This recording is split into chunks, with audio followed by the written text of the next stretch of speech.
Hello friends, welcome to my channel. Today we are going to see Linux distributions. So let's start. Coming to the first point, what is Linux distribution? Linux is open source, which means anyone can use it, modify it, and even create their own version.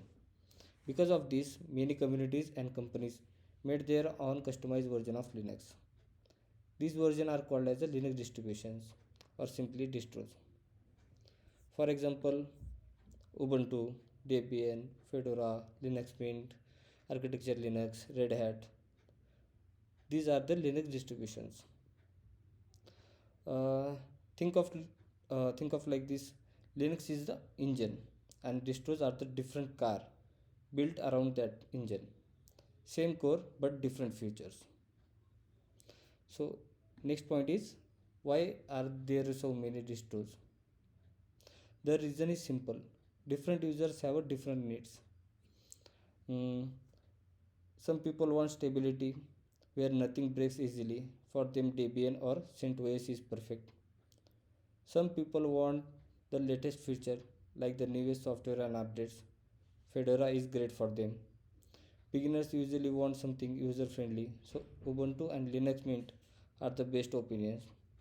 And for security professionals or ethical hackers, distros like a Kali Unix or a Parrot OS are made specially for testing and cybersecurity.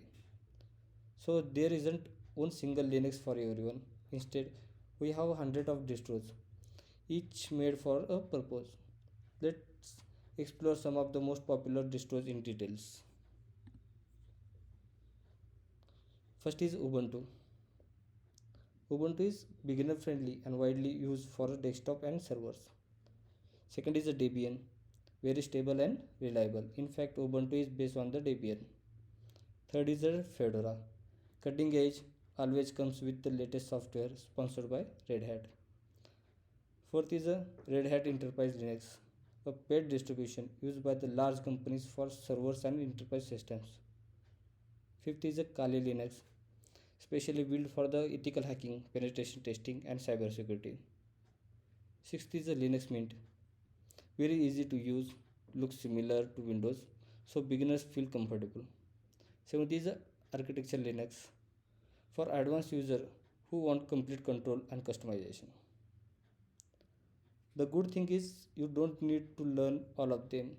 If you are a beginner, just start with the Ubuntu or Mint, and that will be enough get you started. Now the question is, which distro should you actually use? If you are just starting, Ubuntu, it's easy to use, has a um, big community and lot of tutorials. And next is a Linux Mint, very beginner friendly, looks like Windows, so it feels similar. That's it. Thank you. Please like this video.